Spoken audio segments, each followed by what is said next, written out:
Bonjour les belles âmes. Aujourd'hui dans cette capsule, je vais aborder comment identifier ma ou mes blessures principales, sur lesquelles je suis invitée vraiment de par mon incarnation à aller cheminer dessus. Mais parfois, avant d'attaquer vraiment par la blessure la plus souffrante ou les blessures les plus souffrantes, je suis amenée à aller visiter une autre blessure qui est peut-être moins prédominante dans ma vie, mais ce cheminement va me permettre d'aller me renforcer dans mon émotionnel, d'aller retrouver de la ressource, d'aller retrouver une meilleure estime de moi, une meilleure confiance pour pouvoir y appuyer dessus et après aborder ce qui est beaucoup plus souffrant. Alors il faut savoir une chose, c'est que nous avons tous toutes les blessures qui sont engrammées en nous. Donc non seulement les 5 les plus communes, dont je vous ai déjà parlé dans le préambule, mais on a également aussi la non-reconnaissance qui est très présente, la maltraitance. Bon, celle-là, je la traite un peu moins en consultation. Et puis, voilà, les autres qui ont également identifié. Mais après, il y a aussi des syndromes qui viennent aussi nous animer, parce que si c'était vraiment facile, eh ben, ça se saurait. Donc voilà, on a tous toutes les blessures. Il y en a souvent, voilà, quelques-unes qui se détachent. Et après avoir fait une présentation succincte de chacune des blessures, je rentrerai plus dans le détail dans chaque capsule dédiée après à chacune des blessures. Mais là, pour que vous sachiez déjà un petit peu, pour vous y retrouver un peu, que vous sachiez de quoi je vous parle, et à savoir que de toute façon, la seule chose qui ne ment pas, où vraiment le mental n'a aucune prise, eh ben, c'est notre physionomie, notre corps, notre apparence physique. Parce que les blessures, elles s'expriment également dans notre corps. Donc, je vous communiquerai également des schémas, peut-être dans chacune des blessures, comment notre corps, quelles sont les caractéristiques de notre corps, et ça vous aidera à y voir un petit peu plus clair. Donc après cette présentation succincte, je vous proposerai à la fin de la capsule une petite méditation pour aller ressentir, peut-être voir dans votre méditation, ou dans tous les cas laisser parler votre ressenti pour savoir vers où vous orienter. Parce que vraiment ce qui est le principal dans le cheminement des blessures, c'est vraiment on se regarde vivre au quotidien, on se regarde réagir, on écoute dans notre intérieur ce qui se passe, et c'est comme ça que peu à peu on arrive à déjouer les comportements de notre mental et du coup à identifier. Rappelez-vous, c'est qu'une fois qu'on a identifié, après, on passe dans la phase d'acceptation. Ben ok, je suis comme ça. Bon, c'est pas toujours, on se sent pas toujours très glorieux, mais nous sommes parfaitement imparfaits. Et à partir du moment où on accepte d'avoir tel comportement, d'être comme ça, eh ben on peut aller sur le chemin de la guérison. Alors, abordons maintenant la première blessure, qui est celle du rejet. Le rejet, tout comme l'abandon, ce sont les deux blessures qui touchent vraiment l'être profond. On est vraiment dans l'être. Et à partir de la blessure de l'humiliation, on va être dans le avoir et le faire. Donc la blessure du rejet est une blessure qui s'active entre fécondation et 1 an. Celui qui souffre de la blessure de rejet se sent complètement rejeté dans son être et vraiment dans son droit d'exister. C'est-à-dire que ça peut être par exemple un bébé surprise. Et on sait que même si après les parents adorent leurs enfants, au moment où la maman apprend qu'elle est enceinte, waouh, c'est panique un peu à bord. Qu'est-ce qui se passe? C'est pas le bon moment. Franchement, j'ai un nouveau job, il y a ça, c'est les retours de couche. Enfin bon, ça arrive trop tôt. Et là, qu'est-ce que ressent la cellule, hein? On est vraiment au moment de la fécondation et des premières semaines, voire peut-être des premiers jours. Le bébé, il ne se sent pas accepté. Et ce qui va en découler, c'est que toute sa vie, il va aller rechercher l'acceptation à l'extérieur. Voilà, il ne se sent pas légitime d'exister. Il ne se sent pas accepté. Donc il va avoir un comportement fuyant. Hein. Lise Bourbeau, appelle le masque du fuyant. Donc tout ce qui va permettre à l'individu de fuir les situations. La personne peut fuir dans l'alcool, elle peut fuir dans le sommeil.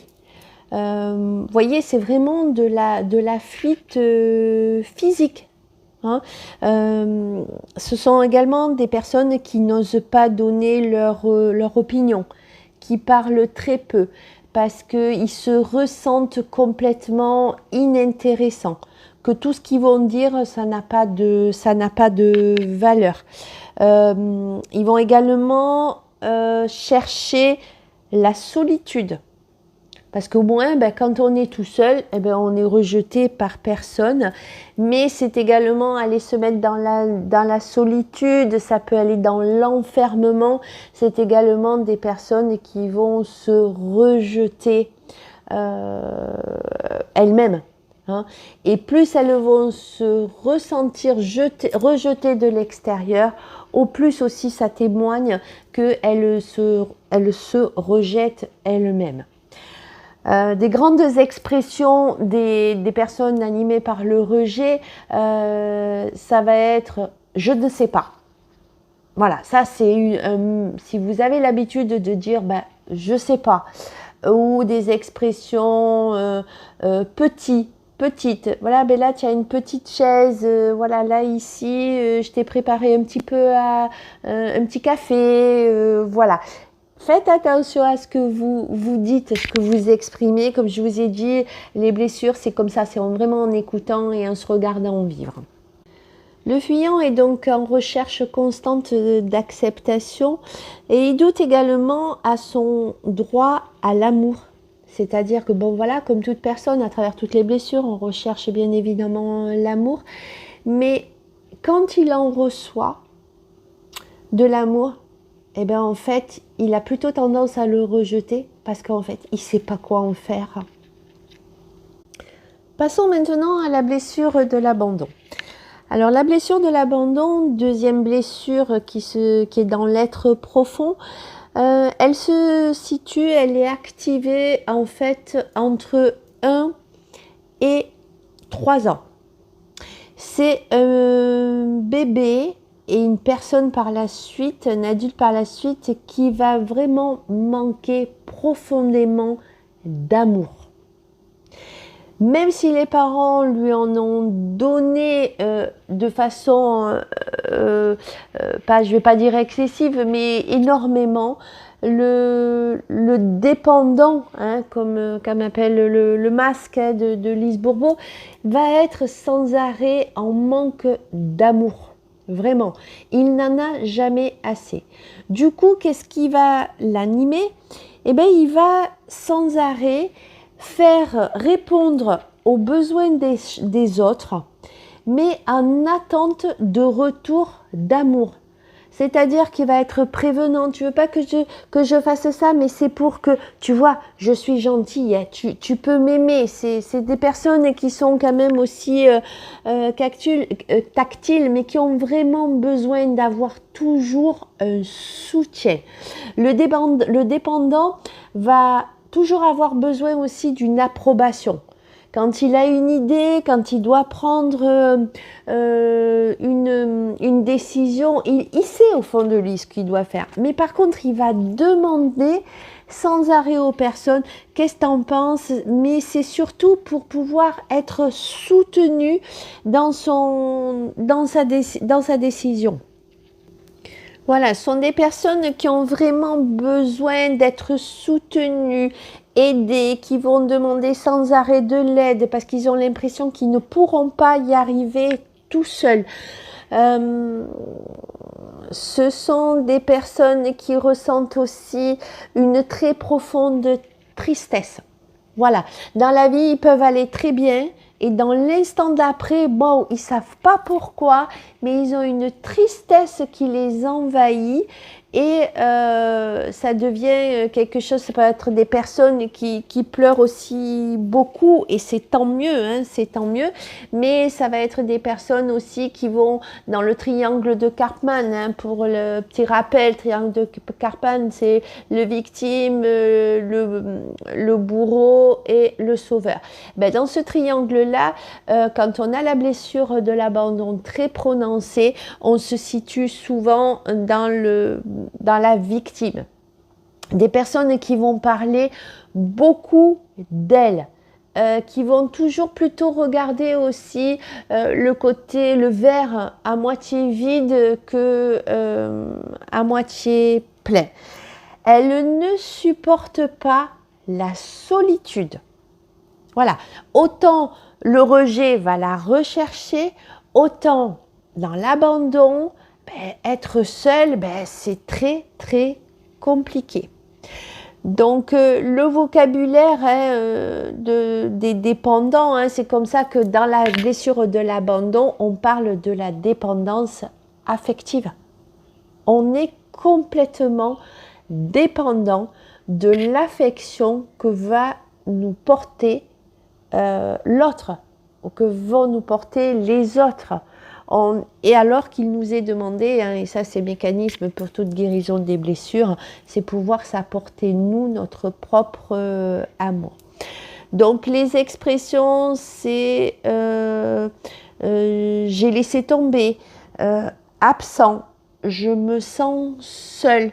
La personne qui est animée par la blessure de l'abandon va avoir du mal à laisser les choses, laisser un lieu, partir de quelque part, un déménagement, voilà, même si elles savent que c'est bon pour elles, ça va toujours avoir un petit pincement au cœur. La blessure de l'humiliation. Alors, celle-là de blessure, elle s'active entre 1 et 3 ans. Elle est, comme je vous disais, dans l'avoir et dans le faire. C'est au moment où l'enfant commence à avoir les apprentissages. Devenir propre, manger seul, aller aux toilettes seul, parler, écouter, comprendre des conversations. Voilà, c'est vraiment à ce moment-là, au moment des apprentissages. C'est souvent animé, activé par la personne qui s'occupe de l'enfant bébé. Ce sont des personnes qui vont avoir honte. L'enfant a ressenti qu'un de ses parents avait honte de lui ou s'est senti humilié. Lorsque l'enfant se sent critiqué, rabaissé et comparé. Donc, c'est des personnes qui vont développer un corps un petit peu rondelé. Voilà. Le masque, c'est le masochisme, donc il va avoir honte de lui et des autres, ou alors avoir la peur de faire honte. Donc, qu'est-ce qui se passe? Les comportements, ça va être des personnes qui vont répondre aux besoins des autres et complètement s'oublier.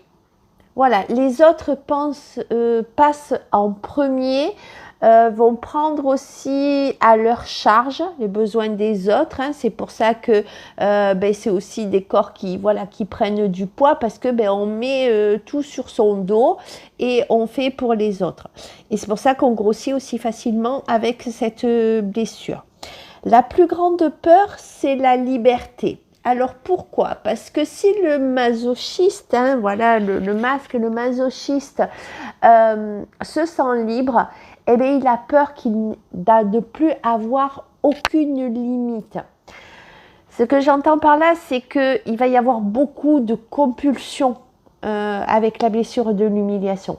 Dans la nourriture, dans les achats, ça peut être aussi la compulsion au niveau du sexe. Ce sont des personnes qui sont aussi très sensuelles, mais qui ont honte de jouir de la vie grâce à leur sens, quoi, hein. Laisser s'exprimer leur sensualité. Donc, qu'est-ce qu'il fait?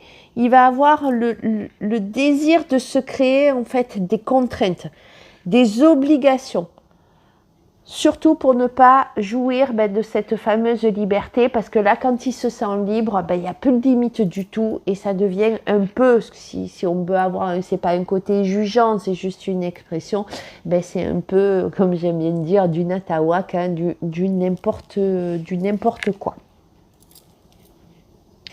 Ce sont des personnes qui ont le sentiment d'être abusées et humiliées. Mais ce qu'ils ne se rendent pas compte, c'est que en s'occupant des besoins des autres, en fait, ils font passer le message à l'autre, tu n'es pas capable de faire, donc je vais faire à ta place. Voilà, en leur faisant sentir que de toute façon, ils peuvent pas y arriver tout seuls, ils peuvent pas y arriver sans lui, sans elle. Hein. Du coup, ça met quand même un certain contrôle. On a pour habitude de dire que souvent, c'est les enfants, les petits-enfants ont les apprentissages avec la maman, hein, mais maintenant, il y a beaucoup de papas qui s'occupent de leurs enfants petits.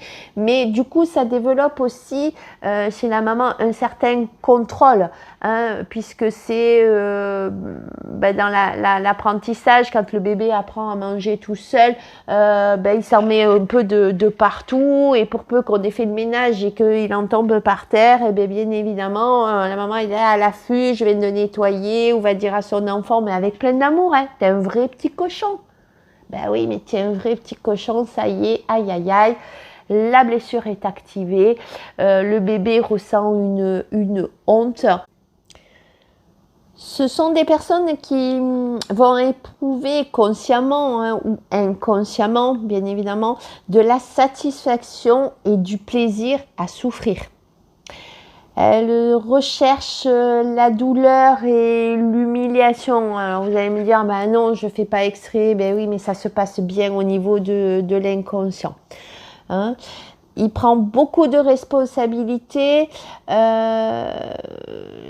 aime prendre soin des autres, mais il a aussi beaucoup de mal à exprimer ses vrais besoins.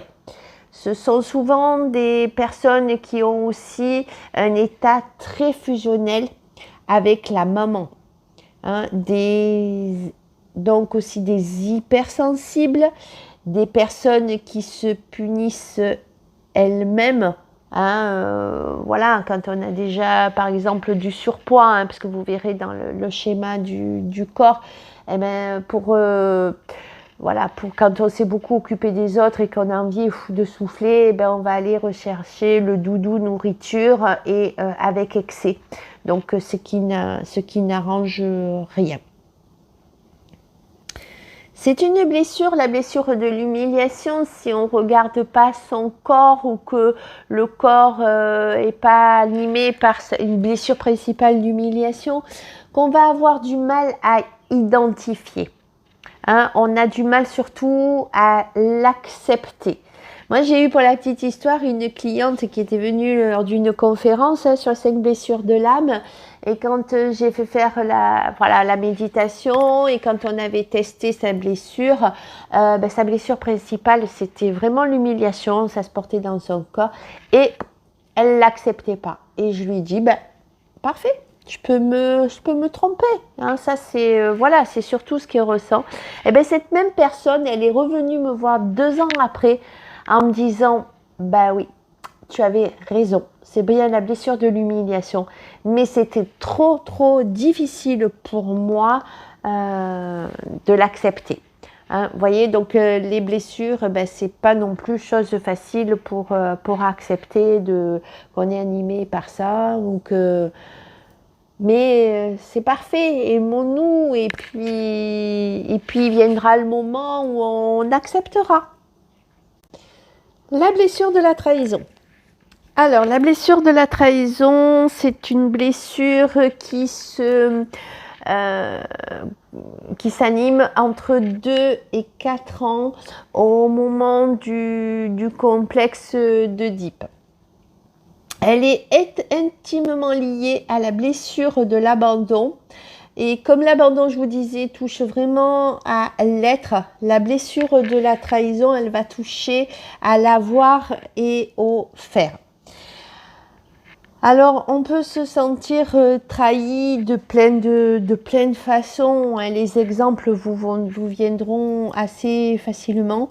Mais donc, comme je disais, elle s'active vraiment au moment où il y a l'énergie sexuelle qui se développe. C'est des personnes qui sont très intransigeantes. Hein. Le masque, selon Lise Bourbeau, s'appelle le contrôlant. Ce sont des personnes qui veulent tout contrôler et montrer aux autres ce dont ils sont capables. Ils veulent attirer l'attention. Alors je dis il, mais c'est elle aussi. Hein. Ce sont des personnes qui vont tout prévoir. Quand il y a un projet, on calcule le plan A, le plan B, le plan C, le plan D. Enfin bon, tout est mis en œuvre, tout tourne dans le mental. Le mental est vraiment très très présent. Et bien évidemment, si vous devez dépasser cette blessure, ça va être le plan que vous n'aviez pas prévu qui va sortir et du coup vous prendre un peu au dépourvu. Ce sont des personnes qui font également pas confiance facilement. C'est-à-dire qu'ils vont être exigeants avec vous-même, ils vont regarder, vous demander beaucoup, voir comment vous faites, comment vous agissez, jusqu'à ce qu'ils soient, avant de vous déléguer quelque chose, persuadés que vous allez faire aussi bien que ce que eux pourraient faire. Ils détestent le contrôlant, qu'on ne lui fasse pas confiance. D'ailleurs, c'est dans ces expressions, fais-moi confiance, ou je ne lui fais pas confiance. Il va être également vouloir faire seul. Hein, je suis capable de faire, laisse-moi faire tout seul. Voilà. Il est impatient et intolérant, le contrôlant. Hein, il se confie difficilement et ne montre pas sa vulnérabilité. Voilà, il contrôle toutes ses émotions. Et puis, évidemment, ça peut être, par exemple, les petits garçons aussi. Un garçon ne pleure pas. Voilà, un garçon, ça pleure pas. Du coup, qu'est-ce que va faire le contrôlant? Il va contrôler toutes ses émotions de tristesse. C'est également une personne qui veut toujours avoir raison. Il affirme, le contrôlant affirme avec force ce qu'il croit. Et quand il a quelqu'un en face de lui qui répond pas ou qui dit rien, lui, il va prendre ça pour une affirmation. Il va croire que la personne est d'accord avec lui, et ce qui n'est pas forcément le cas. Hein, voilà, c'est vraiment quelqu'un qui en impose. Hein, le contrôlant. Et puis sa grande peur, eh ben, c'est la séparation, c'est également son manque d'engagement, puis c'est aussi, ben, il a tellement peur du désengagement. Hein, voilà, quelqu'un qui lui promet quelque chose et qui ne tient pas sa promesse, ah ben ça c'est pas possible. Hein, voilà, on se sent tout de suite trahi. Donc du coup, ben, préfère ne pas s'engager aussi que d'avoir quelqu'un qui renie. La colère, ce sont des personnes qui peuvent aussi rentrer dans de très fortes colères. Il y a de la colère chez le rejet, hein, on en a déjà parlé, mais là, ça peut être des colères vraiment par terre. Quand il y a la colère du contrôlant, bien évidemment, ça dépend des individus, mais voilà, c'est des personnes qui ont des très fortes personnalités, donc c'est un peu à la hauteur. Un mental très actif. Alors là, comme je dis toujours, moi, quand ça commence à se mettre en place là-haut, là, les petits vélos, moi je dis toujours, voilà, avec blessure de la trahison, quand ça commence à tourner là-haut, je suis dans mes ronds-points et je trouve pas la sortie. Voilà, je crois que là, j'ai à peu près fait le tour de ce que, au niveau de la trahison. Abordons maintenant la dernière blessure, hein, ou du moins celle dont je vais vous parler, la blessure d'injustice. Alors là, la blessure d'injustice, elle s'active entre 4 et 6 ans. Ce sont une blessure qui s'active quand l'enfant a compris que, voilà, il commence à ressentir sa propre identité. Mais avec des parents ou un des parents très autoritaires, il ne va pas pouvoir laisser exprimer qui il est. Donc, il va vraiment faire tout en fonction de ses parents. Être le plus parfait possible. Il va être perfectionniste. Rien laisser au hasard. Ça va être des personnes qui vont être très besogneuses. Hein, quelqu'un qui va se justifier énormément. J'ai fait ça parce que voilà, telle raison. Donc, si vous voyez que vous avez l'habitude de vous justifier continuellement, c'est que vous avez une blessure d'injustice qui est quand même bien présente. Ce sont des personnes qui peuvent avoir un aspect très froid, hein, qui va toujours rechercher ce qui va être juste. Ah, voilà, la justice pour lui, c'est primordial. Voilà. Lorsqu'il est ému, le rigide, hein, puisque c'est le masque du rigide, il va se fermer, il ne veut pas montrer ses émotions, mais par contre on peut s'en rendre compte parce que son ton de voix devient sec et raide. Voilà. Le rigide va faire tout pour travailler énormément, être perfectionniste pour se prouver que tout ce qu'il a, il le mérite. Il y a vraiment cette notion, je mérite bien d'avoir un peu de réconfort. Vous voyez, ça c'est aussi une expression qui est très présente. Hein. Va toujours dire pas de problème. Voilà, toujours prêt à affronter la situation parce que je veux être le plus parfait possible. Donc toujours, jamais, très bien. Voilà, hein, c'est vraiment des personnes qui sont aussi très rigides dans leur corps.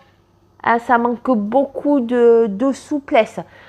Ça peut être très tranché, hein, chez le rigide. Voilà, j'espère que toutes ces explications vont vous permettre de vous éclairer un petit peu. Et si quand vous avez écouté la capsule, vous vous dites bon ben moi je les ai toutes, et je vous le rappelle, c'est normal, je vais avoir du mal à savoir quelle est la principale. Ben c'est normal, c'est que vous avez peut-être aussi dans votre chemin de vie toutes les blessures à aborder. Alors, comme je vois, j'avais dit que je mettrais à la fin de cette capsule une méditation. Elle fait déjà 30 minutes. Ce que je vais faire, je vais la faire dans un second temps, dans une autre capsule. Comme ça, vous n'aurez que la méditation pour aller identifier. Et puis, je pense que ça sera plus simple. Dans tous les cas, c'est comme ça que là, je le ressens. Vous voyez, on peut changer d'avis, dire quelque chose à un moment donné, et puis la situation fait que ben, c'est mieux de faire après, et c'est parfait. Allez, je vous souhaite le meilleur, de la lumière sur votre chemin vers votre authenticité, et à tout bientôt.